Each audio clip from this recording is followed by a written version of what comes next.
ज्यांच्या काळामध्ये महाराष्ट्रामध्ये पुस्तकांचं एक अख्खं गाव उभं राहिलं, दिला जोरदार टाळ्यांनी अशा रसिक मंत्री महोदय.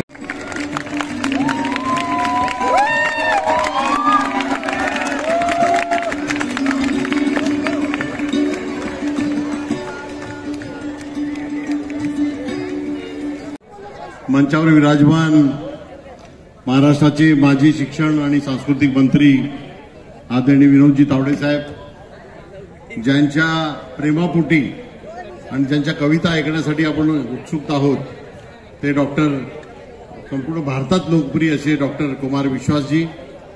या महोत्सवाचे संयोजक राजेशजी पांडे, एनबीटीचे डायरेक्टर आदरणीय युवराजजी, धीरजजी घाटे, प्रसन्नजीत फडणीस आणि उपस्थित सर्व कॉलेजमधील विद्यार्थी बंधू भगिनींनो, आपल्या सर्वांच्या दृष्टीने ही आजचा दिवस ही पर्वणी आहे. डॉक्टर कुमार विश्वास यांना ऐकण्यासाठी आपण या ठिकाणी आलेला आहात. गेले 3 दिवस पुण्यात त्यांचा कार्यक्रम होता. पुणे जिल्हा अग्रवाल समाजाच्या वतीने 3 दिवस त्यांनी पुण्यामध्ये हजारोच्या संख्येने लोकांनी तो कार्यक्रम पाहिला आणि आमची इच्छा होती की आपल्या विद्यार्थ्यांना सुद्धा त्यांच्या कवितांचा माहोल या ठिकाणी व्हावा आणि म्हणून कोहिनूर ग्रुप आणि खडकी शिक्षण संस्था या माध्यमातून हा कार्यक्रम आज या ठिकाणी आयोजित केला आहे. मित्रांनो, आपण पाहिलं असेल गेले 5 दिवस संपूर्ण पुणे शहर हे पुस्तक महोत्सवाच्या माध्यमातून ढवळून निघालेलं आहे. अत्यंत चांगले अनुभव लोकांना आलेले आहे. गेल्या 5 दिवसामध्ये 3 विश्वविक्रम आज या पुस्तक महोत्सवामध्ये, पुणे पुस्तक महोत्सवामध्ये झालेले आहे. पहिला महोत्सव आपण पाहिलेलाच आहे की 3066 पालकांनी आपल्या मुलांना गोष्टी सांगितल्या. दुसरा भारत 7500 पुस्तकाच्या माध्यमातून साकारला गेला आणि परवा जयतू भारत हा 16000च्या वर पुस्तकांनी साकारला गेला. अशा पद्धती ही पहिलीच वेळ आहे भारतामध्ये अशा पद्धतीचा जो विक्रम होतोय, हा खरोखर आपल्या सर्वांना अभिनंदन पात्र आहे. आणि हे सर्व क्रेडिट या महोत्सवाचे संयोजक माझे मित्र राजेशजी पांडे आणि त्यांची सर्व कार्यकारिणी यांना जातं. युवराजजी मलिक यांचा मी मनापासून आभार मानेन. त्यांनी हा महोत्सव पुण्यामध्ये करण्याची परवानगी दिली आणि संपूर्ण भारतामध्ये अशा पद्धतीचा पहिला उपक्रम हे पुण्यात होतोय. पुण्यात उगवतं ते संपूर्ण जगात पिकतं असं म्हटलं जातं आणि यामुळे अशा पद्धतीचा उपक्रम संपूर्ण देशभर या पुढच्या काळात होणार आहे. मी आपल्या सर्वांचं मनापासून अभिनंदन करेन.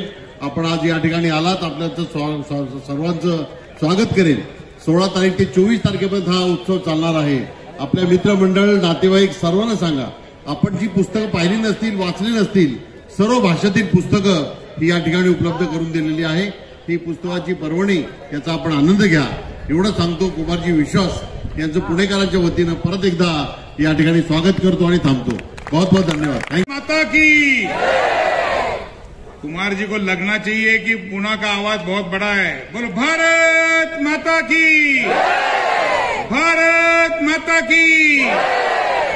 मंच पे विराजमान आज के मुख्य वक्ता, सारे युवाओं के आकर्षण श्री कुमार विश्वास जी, हमारे मार्गदर्शक, महाराष्ट्र सरकार के पूर्व मंत्री, शिक्षा मंत्री आदरणीय विनोद तावड़े जी, आदरणीय कृष्ण कुमार गोयल जी और एनबीटी के निदेशक श्री युवराज मलिक जी और सभी अतिथि और यहां बैठे भाई और बहनों, मुझे लगता है कि हा पुणे पुस्तक महोत्सव हा अनेक अर्थाने विश्वविक्रमी होतोय. कुमार जी, 3 विश्वविक्रम हमने 3 दिन में किए हैं, गिनीज वर्ल्ड रिकॉर्ड, और तीनों किताबों की दुनिया को लेकर किए हैं. और ये युवा जो बैठे हैं, इन युवाओं ने उसमें अपना सहभाग दिया है. तो एक बार सबके लिए तालियां बजा के उनका हम अभिनंदन करेंगे. ज्या प्रकारे पुणेकर याला प्रतिसाद देत आहेत, काल जवळजवळ 40,000पेक्षा जास्त लोकांनी याला आज प्रतिसाद दिलाय आणि मला वाटतं की हा उत्सव खऱ्या अर्थाने पुणेकरांचा उत्सव झालेला आहे. या उत्सवाला आज या ठिकाणी दुपारी लल्लन टॉप सौरभ द्विवेदी येणार आहे, त्यानंतर विक्रम संपत येणार आहेत. अनेक प्रकारचे कलाकार, साहित्यिक, कवी या प्रदर्शनाला भेट देणार आहेत आपण सगळ्यांनी याचा लाभ घ्यावा, पुणेकरांनी याचा लाभ घ्यावा आणि गर्दीचा आणि पुस्तक खरेदीचा एखाद्या पुस्तक महोत्सवातला विश्वविक्रम पुणेकर करतील असा विश्वास व्यक्त करतो. माननीय विनोद तावडेजींचं आणि कुमारजींचं मी मनापासून स्वागत करतो आणि माझ्या वाणीला विराम देतो. जय हिंद, जय महाराष्ट्र. नॅशनल बुक ट्रस्टच्या वतीने आयोजित आजच्या या कार्यक्रमाला आवर्जून वेळ काढून उपस्थित असणारे माननीय कुमार विश्वासजी, माझे मित्र आणि या सगळ्या कार्यक्रमाचे संयोजक राजेश पांडेजी, एनबीटीचे निदेशक युवराज मलिकजी, अशा सगळ्या आयोजनात ज्यांचा भक्क पाठिंबा लागतो असे कृष्णकुमार गोयलजी, भारतीय जनता पक्षाचे पुणे शहराचे अध्यक्ष माझे मित्र धीरज गाटेजी, प्रसेनजीत फडणवीस आणि उपस्थित पुस्तक रसिक, वाचक आणि त्याहीपेक्षा कुमार विश्वासांचे त्यांचं ऐकायला उत्सुक असणारी तमाम श्रोते मंडळी. कुमार विश्वास जी आए और प्रभु राम का गुणगान नहीं हुआ, चलेगा क्या? जय श्री राम. देखो राजेश पांडे ये रहा.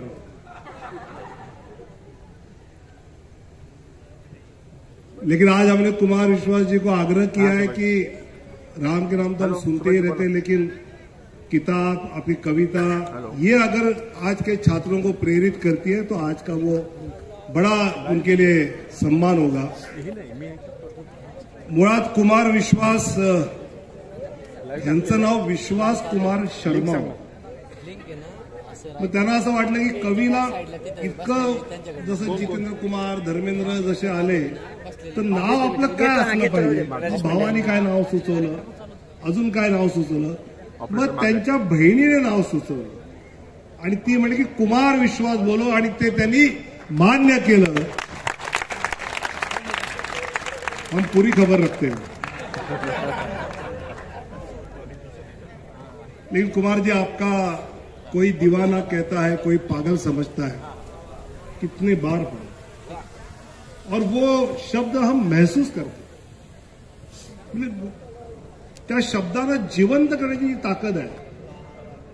मला वाटतं की कुमार विश्वासजींनी टीव्हीवर एक कार्यक्रम तर्पण नावाचा केला होता, ज्याविषयी मी साहित्यकारांच्या जीवन चरित्रातली गुणवत्ता ही इतक्या इफेक्टिव्हली लोकांसमोर आणली की एका बाजूला नेहमीच मी ज्यावेळी साहित्य संमेलनामध्ये मंत्री नसताना सुद्धा जायचो आणि साहित्य संमेलनामध्ये मी सभागृहामध्ये एखाद दुसरं सत्र बसायचो, पण पुस्तक विक्रीच्या स्टॉलवर जायचो तर करोडोंची पुस्तक विक्री व्हायची. आणि त्यावेळी मला पटलं की महाराष्ट्रामधला पुस्तक प्रेमी हा पुस्तक विकत घेऊन वाचतो, त्याची चर्चा करतो. डिजिटल याच्यामध्ये काही आता गरज असेल तर तशी आणता येईल, पण त्या तर्पणमध्ये मला असं वाटतं की खऱ्या अर्थाने अनेक साहित्यकारांचं जीवन चरित्र पाहायला मिळालं. कुमार विश्वास जी, कभी हमारी इच्छा है कि आपकी केवी कुटीर में हमको बुलाओ. हम सब केवी कुटीर अगर जाएंगे तो वहां पर गायी आहेत, कुत्रे आहेत, मांजरी आहेत. म्हणजे खऱ्या अर्थाने त्यांच्या घरी असं निसर्गाच्या प्राकृतिक रूप पाहायला मिळतं. आणि मला वाटतं की ही भाषा कुमार जी आप ही समझ सकते हैं. प्रकृति की हर चीज की भाषा समझ, मतलब कई बार हम देखते हैं कि प्राणियों से लोग दौड़ते हैं और आपका प्राणियों से संवाद होता है. कई बार वो रील्स देखे आपके हमने और लगता है कि ये संवाद आप व्यक्ति तो छोड़ो, आप प्राणियों से भी करते हैं. और हम अगर आप उसका लाभ ना उठाए तो ये हमारे लिए हमारी अपनी कमी, ऐसा मैं मानता हूं. और इसलिए सभी कवियों को एक अलग स्थान आपके कारण मिला है. स्वर्गीय धर्मवीर भारती ने तो अधिक संभावना वाला कवि के नाते आपको गौरव किया है। और कई बार हम युवा मतलब हम युवा थे तभी से कह रहा हूं मैं कि डॉक्टर सुरेंद्र शर्मा जिन्हें तो आपको ISO 2006 का सर्टिफिकेट भी दिया था, मला वाटतं की एका साहित्यिकाचं दुसऱ्या साहित्यिकाने कौतुक करणं आणि ते या नवीन पिढीसमोर आणणं, मला वाटतं कुमार विश्वास यांचं मोठं कर्तृत्व है। और कुमार विश्वास जी, इसके पहले के सरकार में मैं मंत्री था और मुख्यमंत्री जी ने मुझे सांस्कृतिक मंत्री की जिम्मेवारी इसलिए दी थी कि मैं जानता हूं जब कोई साहित्य कला वाला व्यक्ति है तो कितना भाषण लंबा करना है और कब भाषण खत्म करना है। आणि त्यामुळे तुमच्या टाळ्या वाजायच्या आत माझं भाषण संपवतो आणि आपण कुमारजीला सगळेजण मिळून ऐकूया। माझी राजेश पांडे आणि मलिक साहेबांना विनंती आहे कि एरवी मंचावर आम्ही सगळे शोभून दिसतो, कुमार जी के मंच पे वो अकेले दिखने चाहिए और हम सामने बैठने चाहिए, वो अच्छा रहेगा। तो वो सुनने में जो मजा कुमार जी, नहीं तो फिर हम बैठते हैं फिर बीच में फोन आता है, वो खराब लगेगा। पूरा कंसंट्रेशन 90 मिनट आपके लिए, ये सबके लिए होना चाहिए। बहुत बहुत धन्यवाद।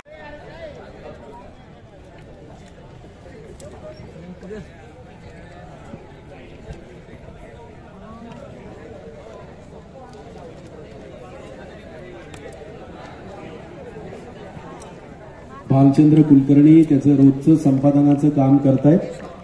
पुस्तक महोत्सवामध्ये रोज काय काय घटना घडत आहेत, सुंदर कार्यक्रम होत आहेत। त्याचं दुसऱ्या दिवशी पुस्तक वारी नावाचं बुलेटिन डॉक्टर कुमार विश्वास यांच्या शुभ हस्ते त्याचं विमोचन झालेलं आहे।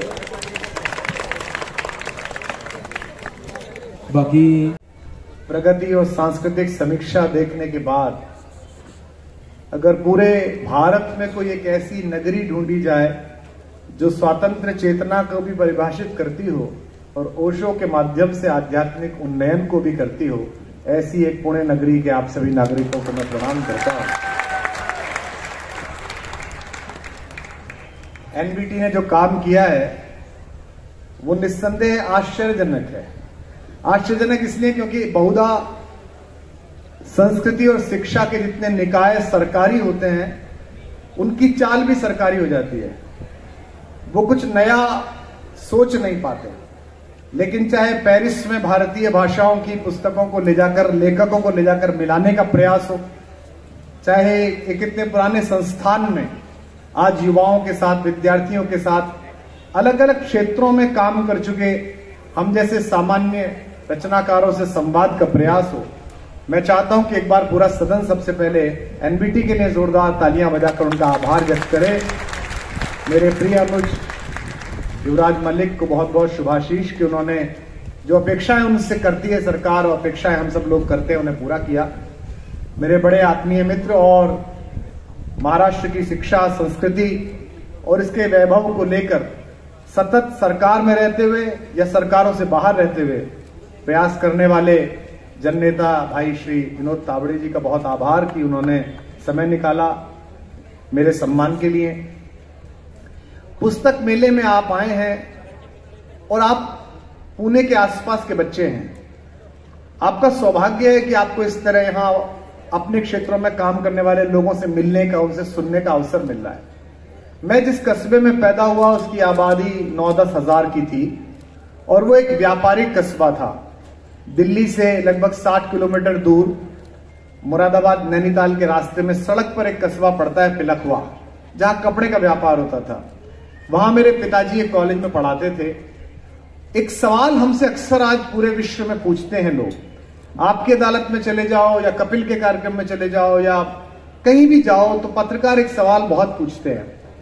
जैसे मैं पूना में पिछले 3 दिनों से लगातार बोल रहा था, रोज रात 3 घंटे बोलता था, 5-7 हजार लोग सुनते थे।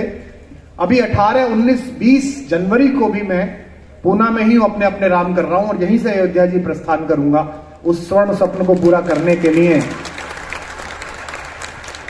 22 जनवरी को 500 वर्षों के संघर्ष के बाद करोड़ों करोड़ विश्व नागरिकों का एक सपना पूरा होने जा रहा है अयोध्या में, उसके दर्शन का मोक्ष अपनी आंखों को देने के लिए मैं यहीं से जाऊंगा। ये भी बड़ा सौभाग्य है कि भगवान का गुण स्तवन यहां करूंगा और वहां जाकर उनके दर्शन करूंगा। एक बात सभी पूछते हैं, मुझसे अपेक्षा है कि मैं कुछ कविताएं सुनाऊं, वो तो मैं आपको सुना दूंगा, थोड़ी सी कविताएं। लेकिन इससे पहले मुझे अवसर मिला है आने वाले कल के मुझसे भी अधिक लोकप्रिय हो जाने वाले कवियों और कवियत्रियों से मिलने का, लेखकों से मिलने का, क्योंकि ये मुझे भ्रम बिल्कुल नहीं है कि लोकप्रियता का जो स्तर मुझे माता वागीश्वरी के कृपा से प्राप्त हुआ वही अंतिम स्तर है। आप सब उससे आगे जाएंगे, ये मुझे पता है। संस्कृत में कहा गया है, कालो निरवधि विपुला च पृथ्वी। काल की कोई अवधि नहीं है और पृथ्वी का कोई सिरा नहीं है। और ये जिसको नहीं पता है, साहित्य में काम करते हुए, राजनीति में काम करते हुए, समाज सेवा में काम करते हुए, इसका मतलब या तो वो मूर्ख है या वो धूर्त है। ये पता होना चाहिए कि ये समय आपका है, लेकिन आगे आने वाला समय उनका है, जिस समय जिनके साथ खड़ा होगा। मैं महाराष्ट्र में हूं, बंबई में ही रहने वाले हमारे कवि ने बहुत पहले कह दिया था, साहिर ने, कल और आएंगे नगमों की खिलती कलियां चुनने वाले, मुझसे बेहतर कहने वाले, तुमसे बेहतर सुनने वाले। कल फिर आए। लेकिन ये बीज कैसे पड़ा? 80 के दशक में, मैं 70 की पैदाइश हूं, अब मैं 53 वर्ष का हो गया। मैं 35 साल से मंच पर हूं। 1988 के 2 सितंबर को मैंने पहली बार कविता पढ़ी 100 रुपए में, और फिर 44 देशों में कविता पढ़ी, रोडवेज की बस में भी पढ़ी और चार्टर जहाज लेके भी पढ़ता हूं। तो ये जो इंजीनियर बनाने का जमाना था, डॉक्टर बनाने का जमाना था, उसमें एक मास्टर जी के लड़के ने कविता क्यों चुनी?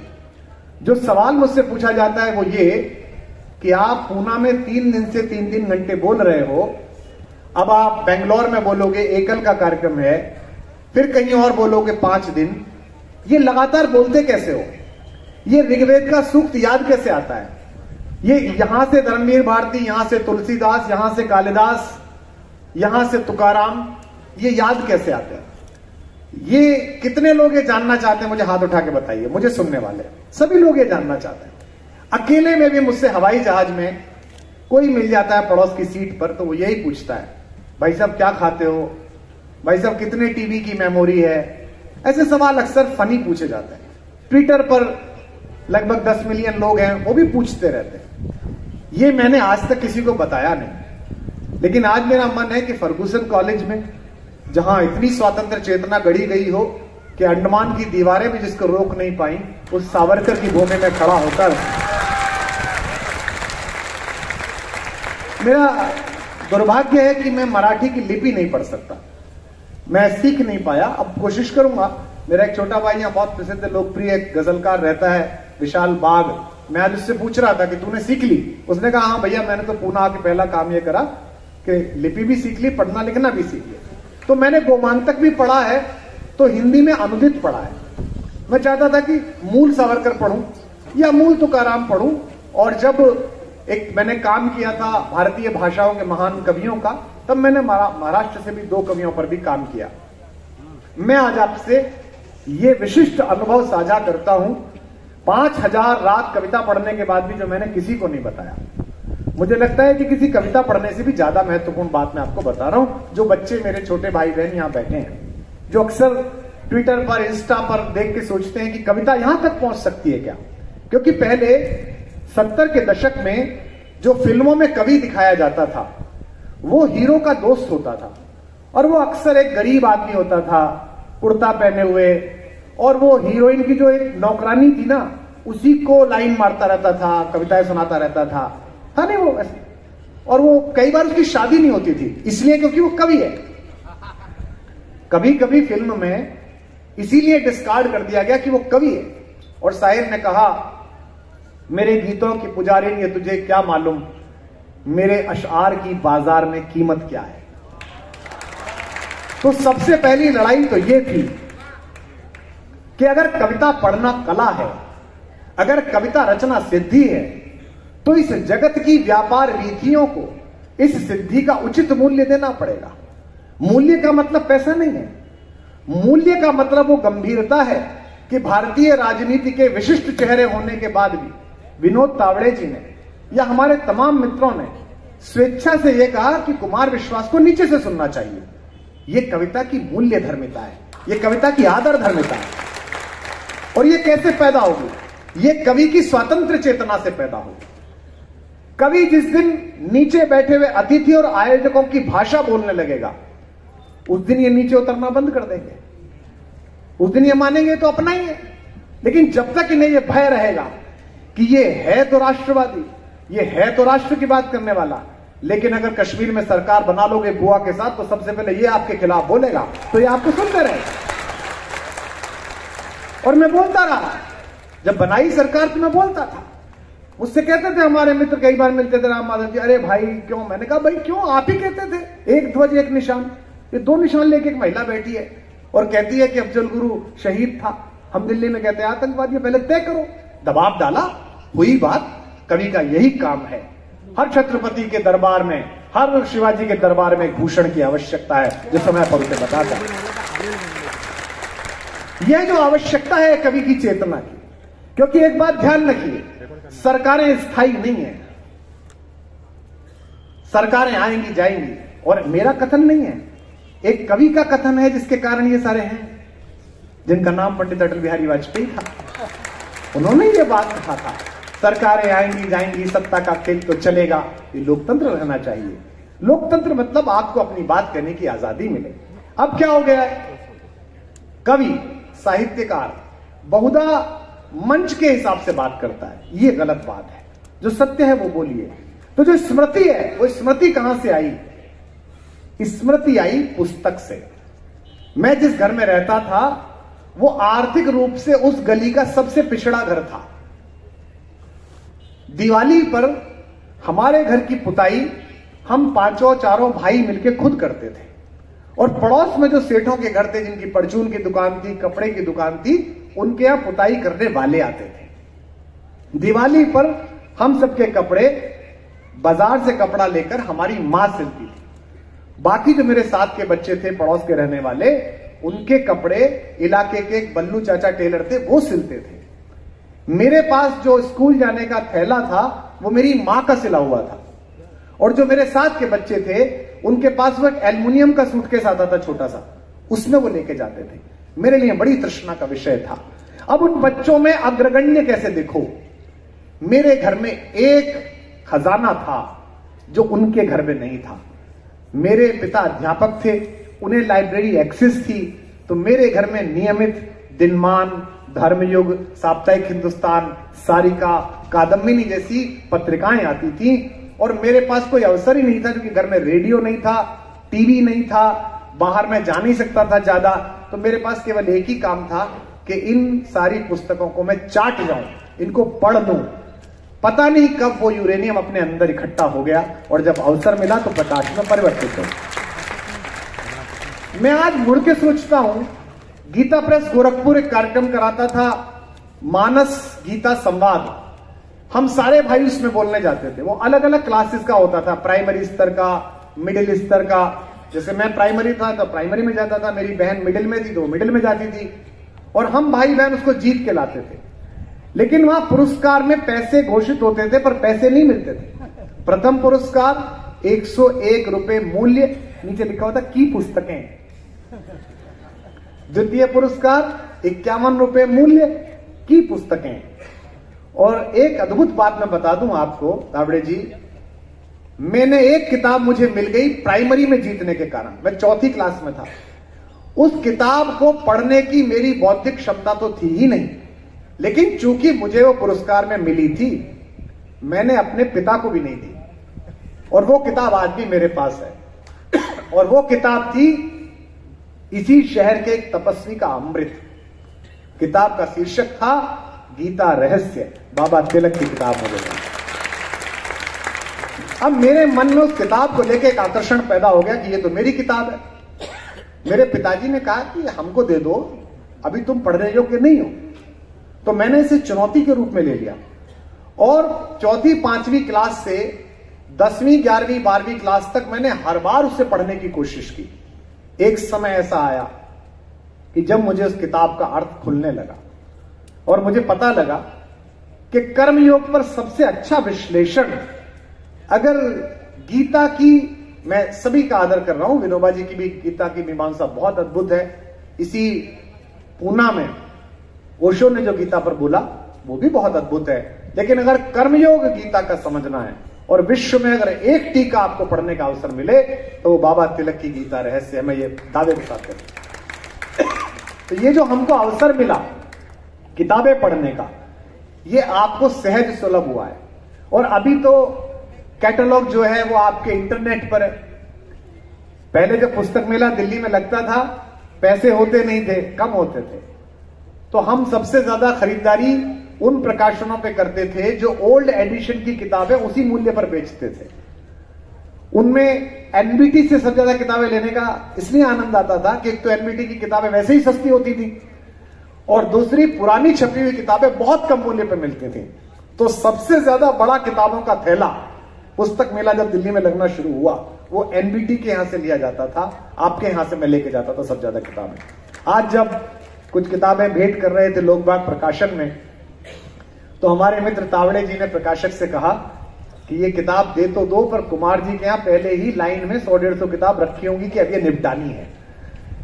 मैं बहुत व्यस्त रहता हूं, अभी यहां से उठ के दिल्ली जाऊंगा, लगातार कोई ना कोई कार्यक्रम रहता है।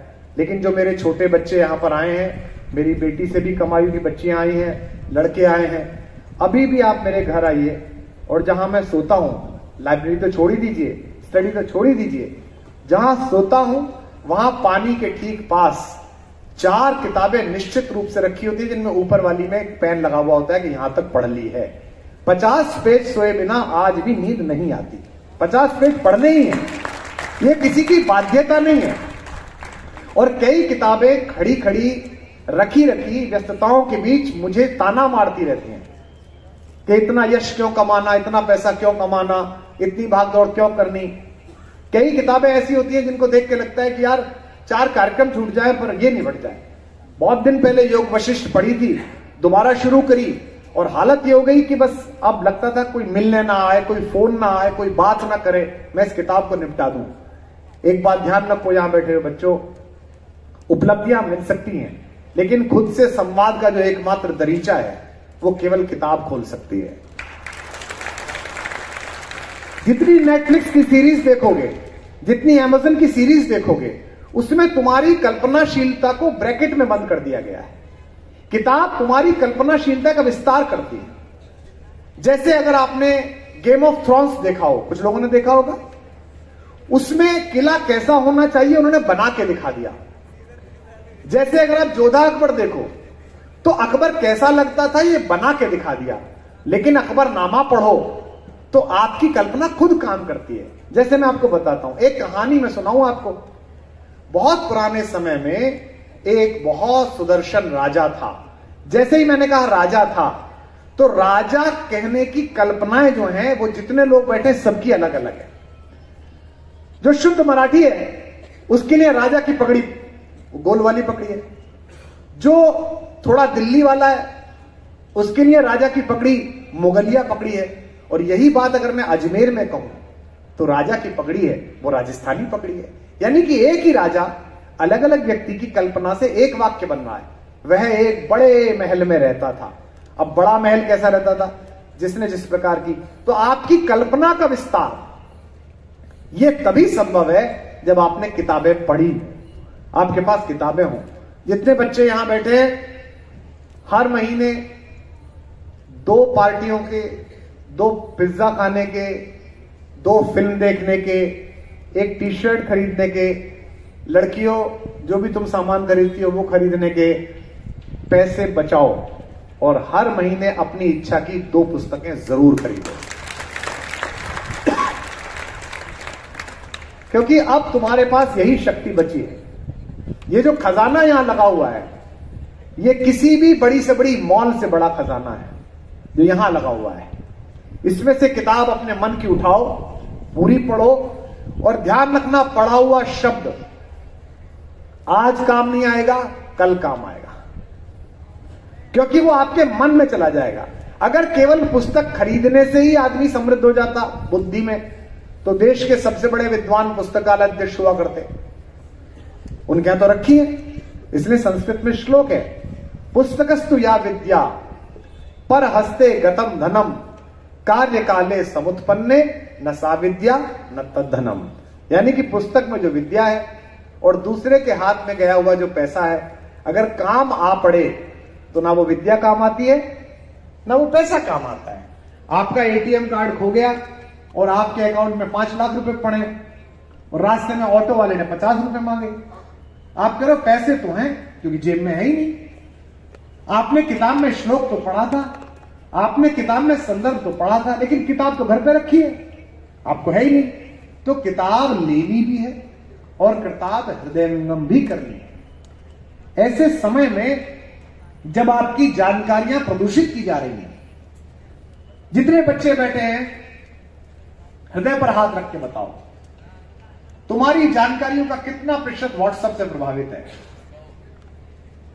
सब मुस्कुरा रहे हैं और सब कह रहे हैं बहुत है, क्योंकि सुबह तुम्हें एक जानकारी भेज दी जाती है और वो दोनों तीनों तरफ से भेजी जाती है।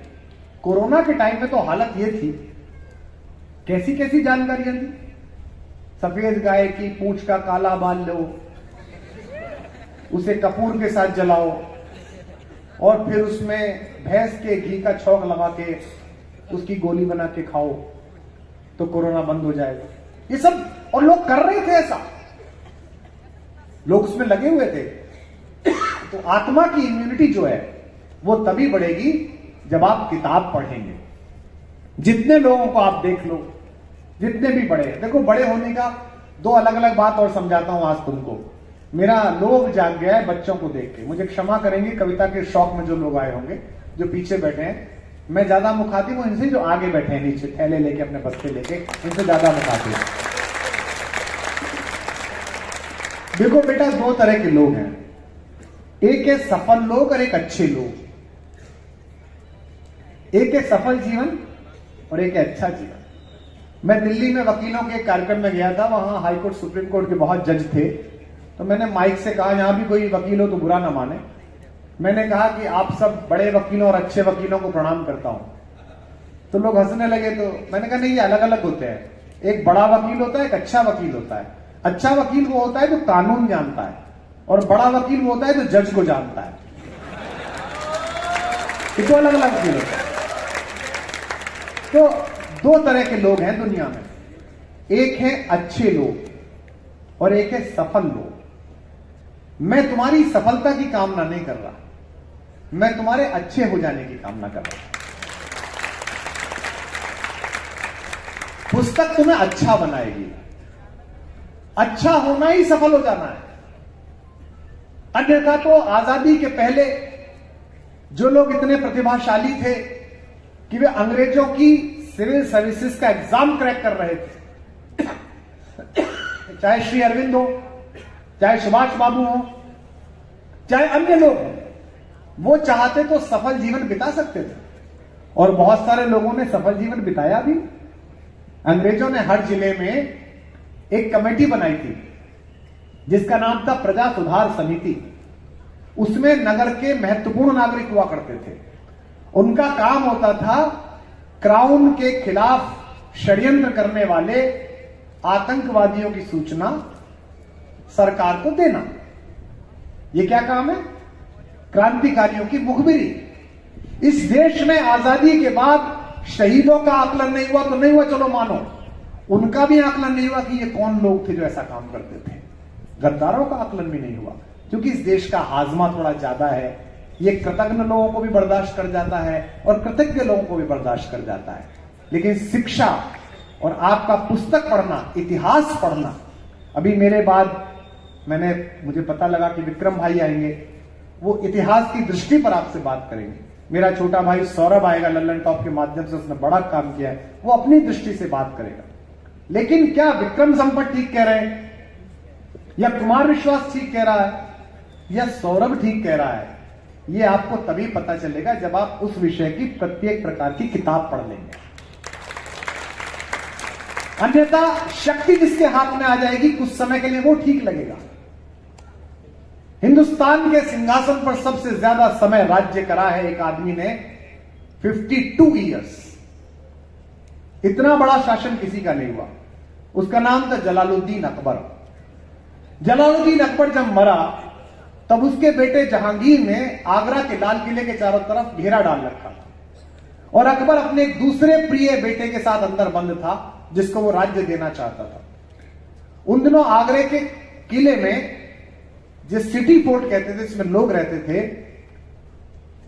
एक बनारसीदास जैन नाम के सुनार रहते थे, सोने का काम करने वाले। वो रोज रात को सोने से पहले दिन भर क्या हुआ है इस पर 2 छंद लिखते थे ब्रज भाषा में। वो दुनिया की पहली ऑटोबायोग्राफिकल एलिमेंट वाली कविता है। मैकमिलन ने वो किताब छापी है, उसका नाम है ऑटोबायोग्राफिकल राइम्स ऑफ ए जैन। बनारसीदास जैन समाज के बड़े सुधारक भी हुए। मैं एक बार उनकी किताब पढ़ रहा था, मुझे बड़ा आश्चर्य हुआ था। बड़े जी, अकबर की शव यात्रा जब निकली, 52 साल राज्य करने वाले आदमी के पीछे 36 आदमी थे, जिनमें 6 सुपुर्दे खाक करवाने वाले मौलाना थे और 30 बूढ़े लोग थे, क्योंकि सबको डर था कि बाहर जहांगीर को पता चल जाएगा कि हम अकबर के साथ हैं।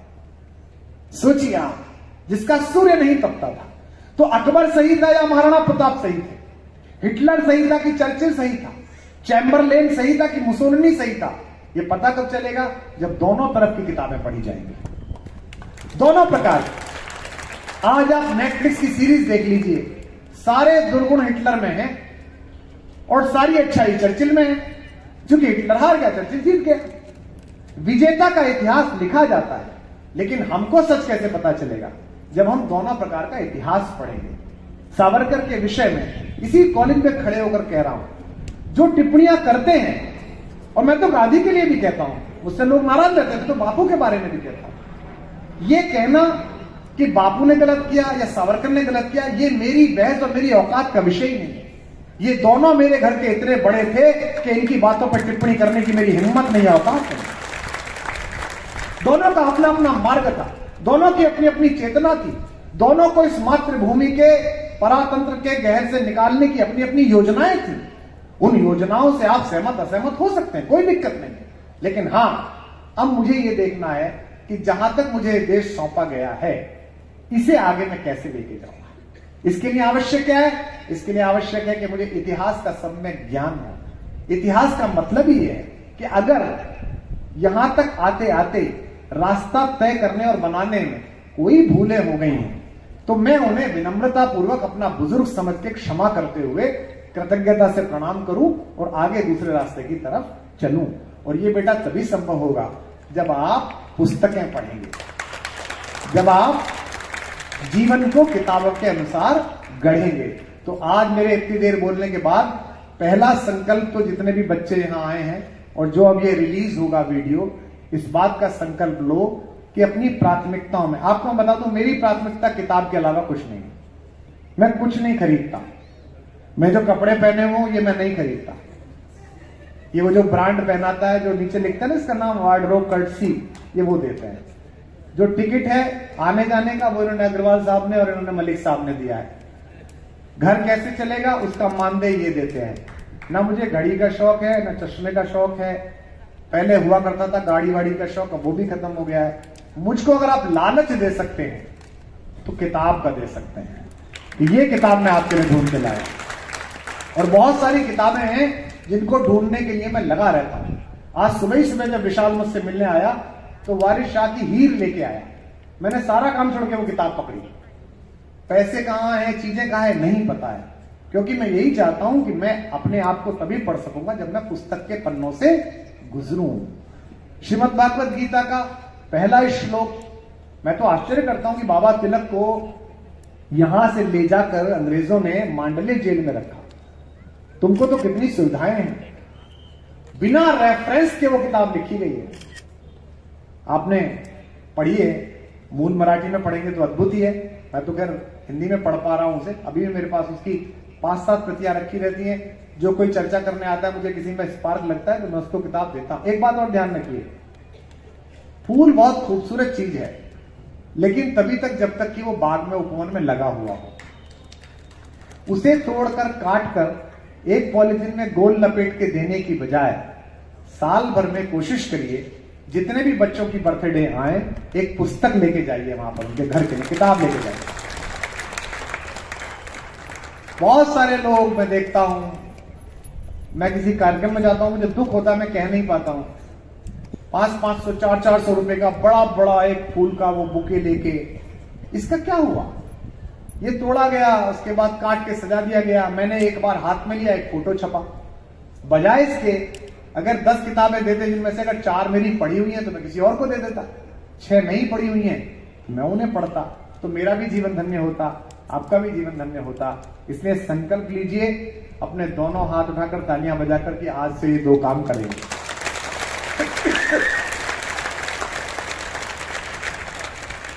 मैं क्षमा चाहता हूं कि आपने मुझे सोचा होगा कि कुमार विश्वास आया है, थोड़ी रोचक बातें होंगी, ऐसा ही सोचा था ना।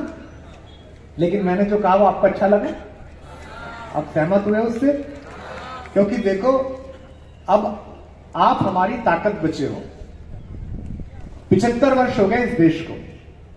हम सौभाग्यशाली हैं कि हम इस 75 वर्ष का वैभव देख पा रहे हैं, लेकिन दुर्भाग्यशाली भी हैं कि आजादी के आंदोलन में जिन लोगों ने अपना जीवन दिया, हम उनके संघर्ष का समय नहीं देख पाए, उनके साक्षी नहीं हुए। मैं 70 के दशक की पैदाइश हूं, तो मेरा तो फिर भी सौभाग्य है कि मैंने पूजनीय दुर्गा भाभी जी के चरण स्पर्श किए हैं, मन्मथनाथ गुप्त को देखा है, सुखदेव जी के छोटे भाई मथुरादास थापर को देखा है, पास से देखा है, पर छोटा बच्चा था, ज्यादा समझ नहीं थी। लेकिन यह सौभाग्य का सूर्य हमको और आपको मिल रहा है कि हम 75 वर्ष में इस देश को देख रहे हैं जो विश्व की अग्रणी शक्ति के रूप में उभर रहा है। और हमारा यह भी सौभाग्य होगा कि 100 वर्ष पूरे होने पर यह देश जब विश्व की आध्यात्मिक, धार्मिक, चेतना संपन्न और अर्थतंत्र के रूप में विश्व की नंबर 1 शक्ति बनेगा, तब भी हमारा आप इसे देख पाएंगे। यहां जो प्रकाशक बैठे हैं उनसे भी मेरा आग्रह है, आपके ऊपर भी बड़ा हमला है। बाहर का प्रकाशक, मेरी जो सबसे बेस्ट सेलर पुस्तकें हैं उनके साथ यही होता है, बाहर का प्रकाशक मुझसे कहता है जी मुझे दे दीजिए, वो सब भारत में छपी है, भारतीय प्रकाशकों ने छापी है। बाहर का प्रकाशक पैसा ज्यादा लगा सकता है, लेकिन वो पैसा लगाएगा तो अपना एजेंडा भी फिक्स करेगा। बंबई में जो एक प्रोडक्शन हाउस विदेश का है, वो अमेरिका का केवल अपना एक ही शो भारत को बेचे हुए, जिसका नाम है बिग बॉस।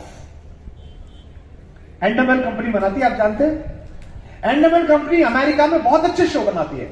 उनका सबसे पॉपुलर शो है स्पेल बी, वर्तनी को लेकर।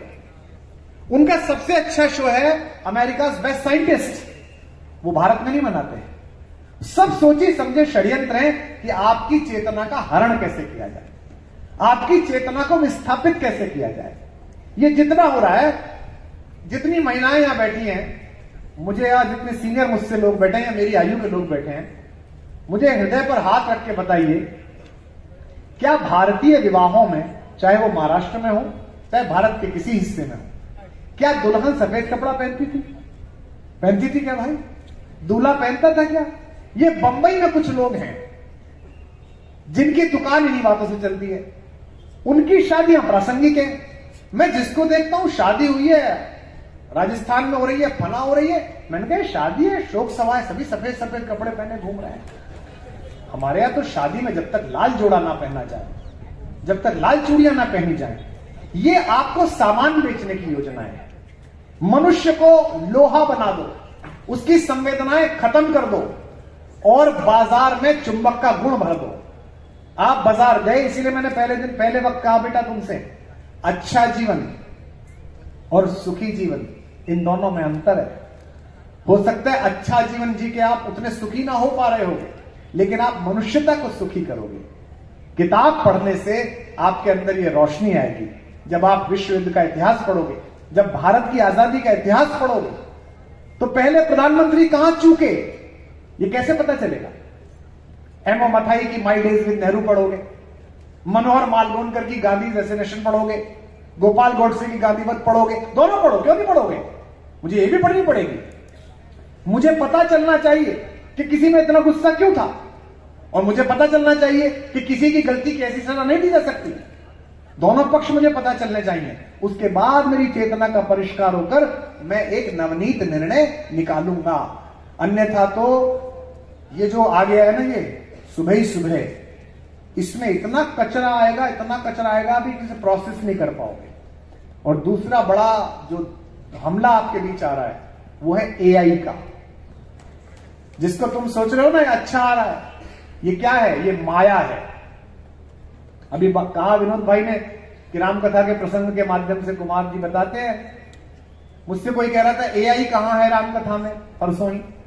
आपको पता है खर और दूषण भगवान को मारने के लिए गए, शूर्पणखा की नाक कट गई, दोनों भाई 15-15 हजार सैनिक लेके गए। तो कथा क्या कहती है, गोस्वामी जी क्या कहते हैं, वाल्मीकि रामायण क्या कहती है कि 15-15 हजार सैनिकों की पुतलियों में राम जी का और लक्ष्मण जी का चित्र बना दिया और कहा ये जहां दिखे वहां टूटो। ये क्या है? Command button. ये कमांड बटन है एआई का, रोबोटिक्स है। रॉबर्ट को बताया गया कि तुम्हारा कोई काम नहीं है, ये छवि का आदमी इस थर्मल सेंस का जहां दिखे उसे मारो। लेकिन भगवान उससे पहले उससे हुआ है। ये आर्टिफिशियल इंटेलिजेंस धीमे धीमे आपकी मानवीय संवेदना पर हमला करेगी। अब तो लोग बाग प्रपोज करने के लिए एक राइम चाहिए कविता की, लड़की से बोलनी है, उसे एआई से लिखवा रहे हैं। हाँ बच्चे मैं देखता हूं, ऐसा थोड़ी है कि मैं 54 का हो गया हूं तो मुझे तुम्हारी हरकतें नहीं पता है, मुझे सब पता है। तुम जिन रास्ते पे जा रहे हो बेटा उन पे हमारी धर्मशालाएं हैं।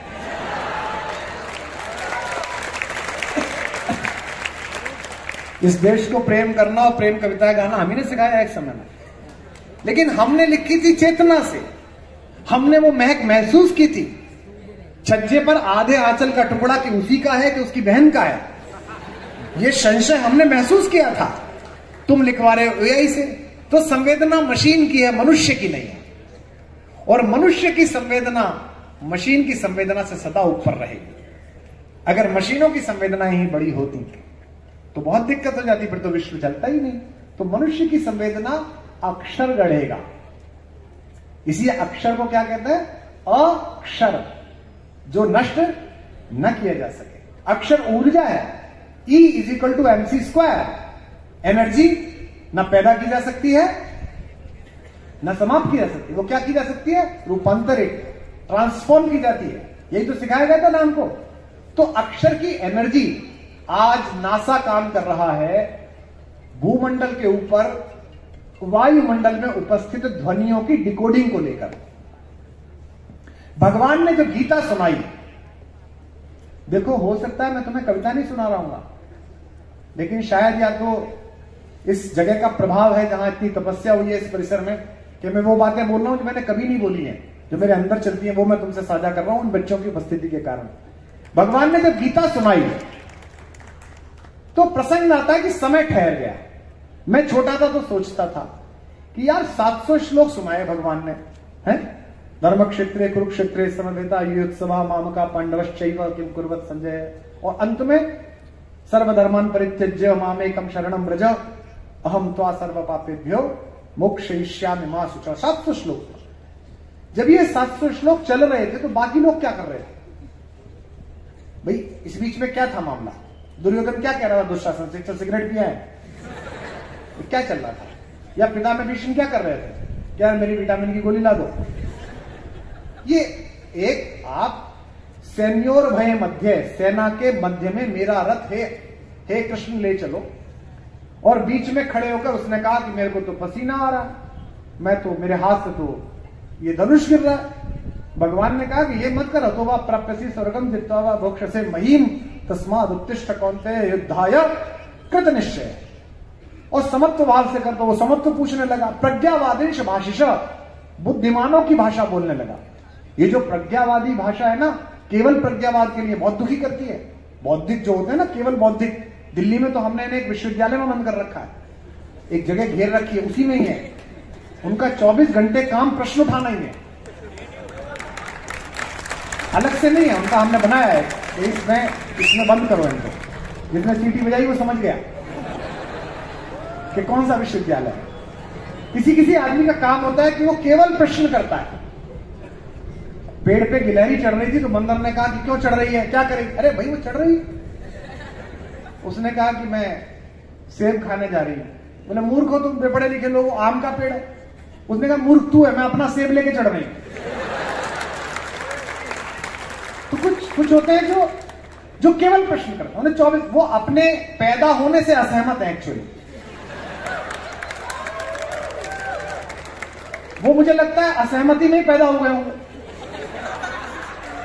हाँ, हो सकता है कि तय नहीं हो पाया। मैं उन्हें अक्सर देखता हूं, कोई भी बात बोलो, अरे साहब, अरे भाई कुछ तो शोभन हो रहा होगा।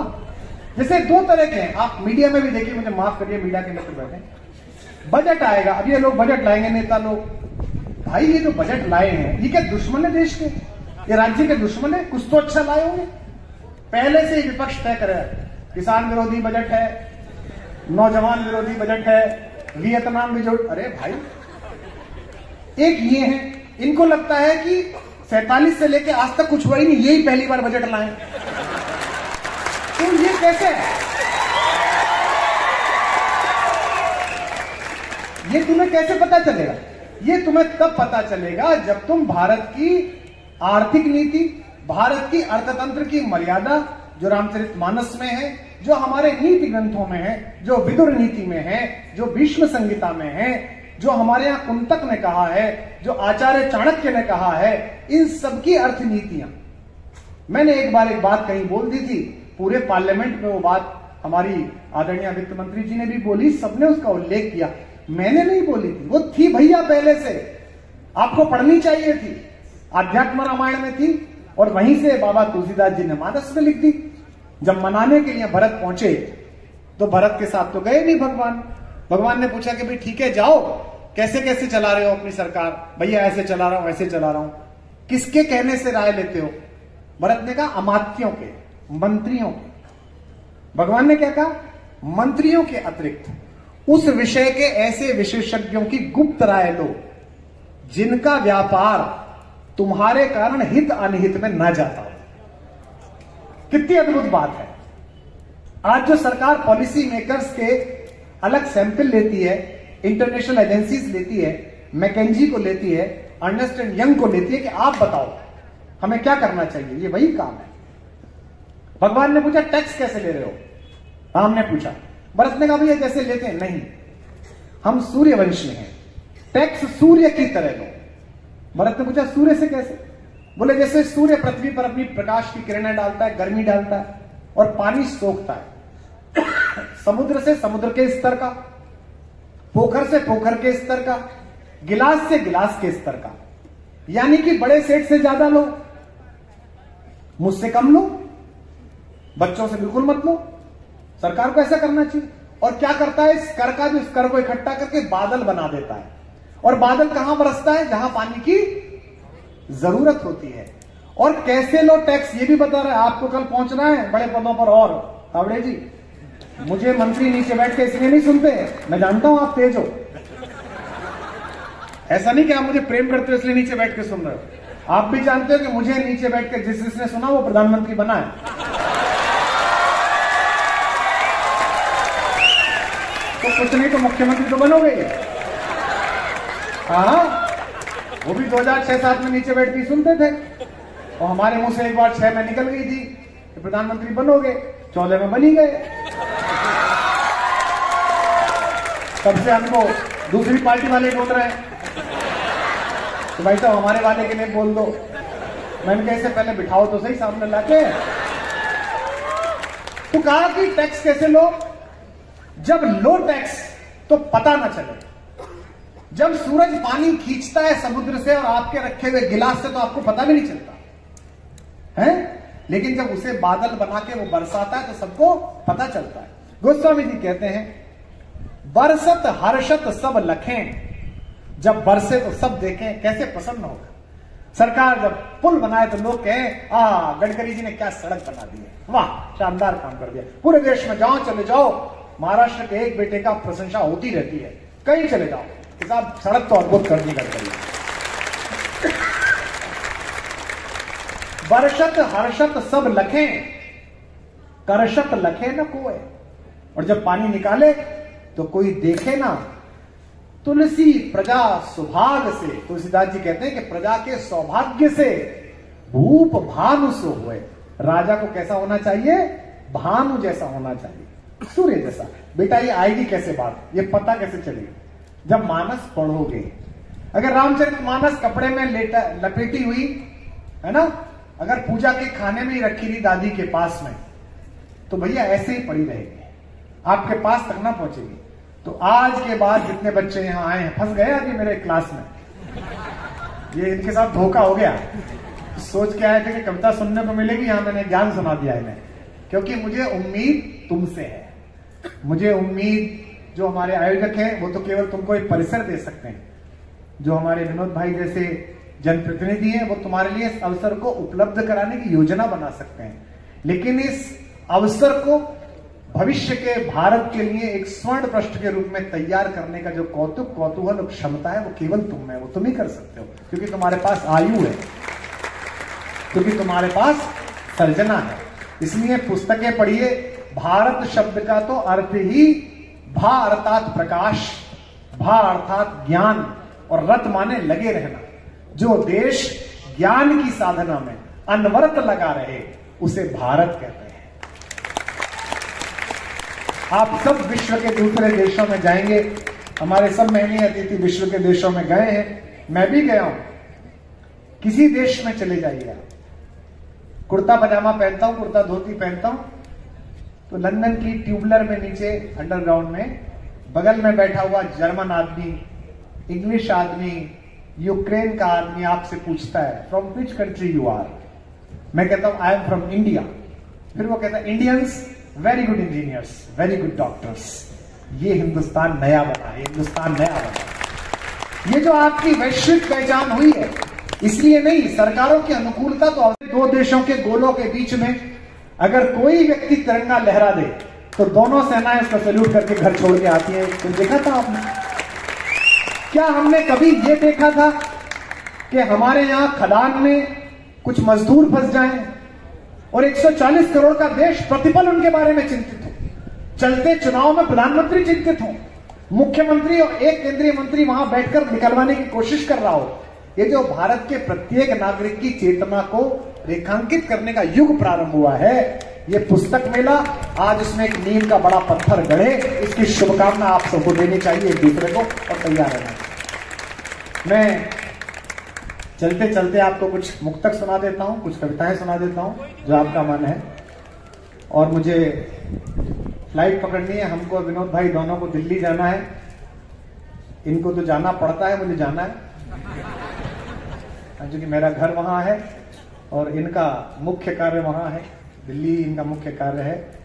लेकिन कुछ एक मुक्तक में सुनाता हूं, मेरा स्वास्थ्य ठीक नहीं है लेकिन फिर भी मैं आपको सुनाता हूं, सुनिएगा।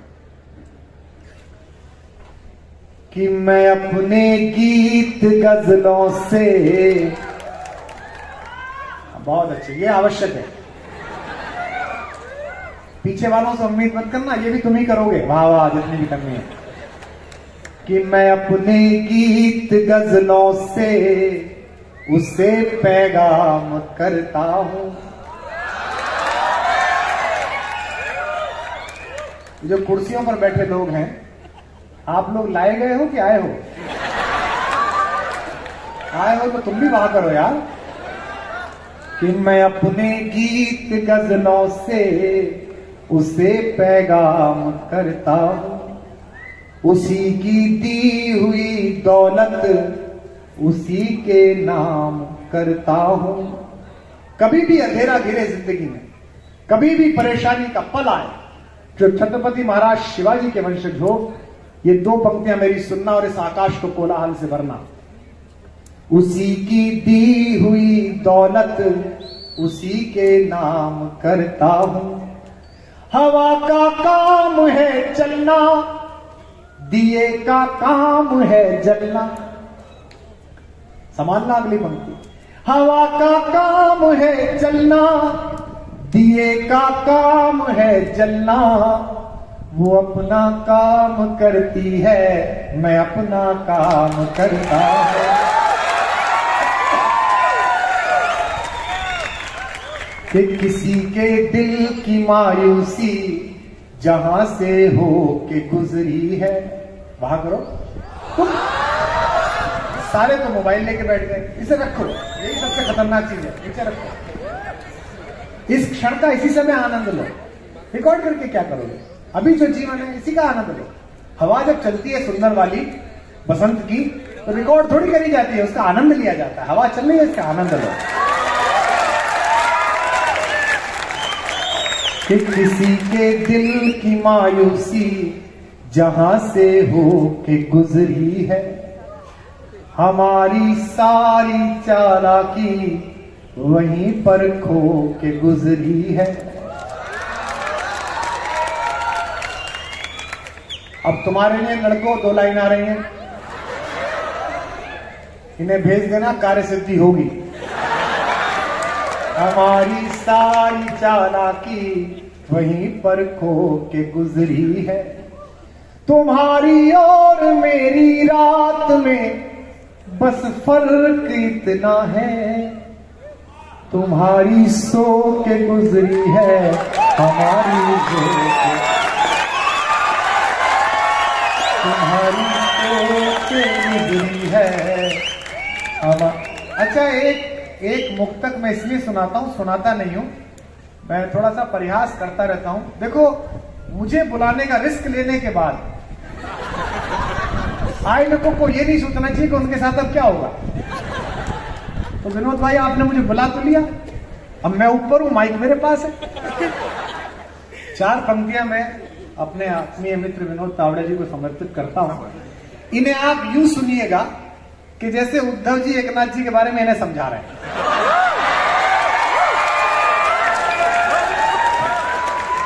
कि बहुत टूटा बहुत बिखरा, थप्पे सह नहीं पाया, हवाओं के इशारों पर मगर मैं बह नहीं पाया, अधूरा अनसुना ही रह गया यूं प्यार का किस्सा, अधूरा अनसुना ही रह गया यूं राज का किस्सा, कभी तुम सुन नहीं पाए, कभी मैं कह नहीं पाया।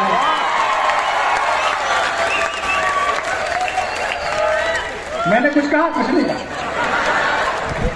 ये समंदर पीर का अंदर है लेकिन रो नहीं सकता, ये भी कंटिन्यूएशन में है।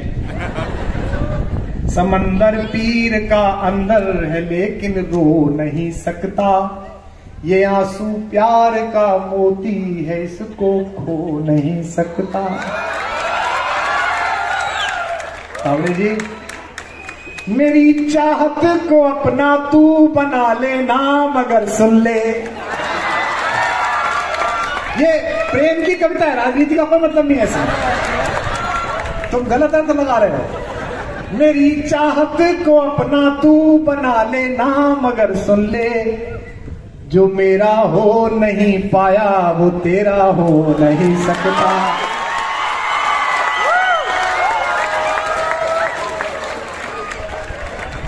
क्या मतलब है इसका? मतलब ये कि कविता ऐसी लिखो जो हर जगह काम आए।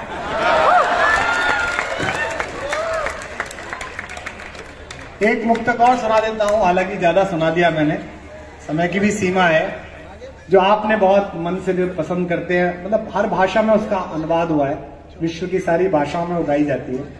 आप गाएंगे मुझे पता है कि कोई दीवाना कोई मगर धरती की मुझे क्यों बुलाया मलिक पे? मगर धरती की बेचैनी को बस मैं तुझसे दूर कैसा हूं, तू मुझसे दूर कैसी है। पंक्ति समाप्त हो तो बताना। मैं तुझसे दूर कैसा हूं, तू मुझसे दूर कैसी है, ये तेरा दिल समझता है। बोल सियावर रामचंद्र। बहुत बहुत धन्यवाद आप सबका। एक हम आज आनंद के पर्व पर बैठे एनबीटी के माध्यम से, अगर ये मेरा 1 घंटे आपके साथ बैठना 10 वर्ष बाद ऐसे परिवर्तित हो कि मुझे विश्व के किसी महत्वपूर्ण काम को करते हुए बंबई में, दिल्ली में, कहीं भी आप में से एक बच्चा मिले और मुझे कहे कि सर उस दिन आप आए थे उस दिन के बाद से किताबें पढ़नी शुरू कर दी थी और आज मैं इस प्रशासनिक पद पर हूं, आज मैं राजनेता हूं, आज मैं व्यापारी हूं। तो मुझे लगेगा कि मेरा आना सार्थक हुआ। मैं एनबीटी को, फर्गूसन कॉलेज को, पुणे को, हमारे प्रिय मित्र और आपके यशस्वी और लोकप्रिय जनप्रतिनिधि जिन्होंने शिक्षा में अद्भुत काम किया, वो जो आपने गांव में पुस्तकालय बनाया, उससे पहले मैंने वो केवल लंदन में ही देखी थी चीज, आज आपने भारत में भी की। मैं विनोद भाई आपका भी बहुत आभार व्यक्त करता हूं और आप सबसे पुनः मिलने की शुभकामनाओं के साथ आशीर्वाद के स्नेह की कामना करता हूं। जय हिंद, जय भारत, भारत माता की।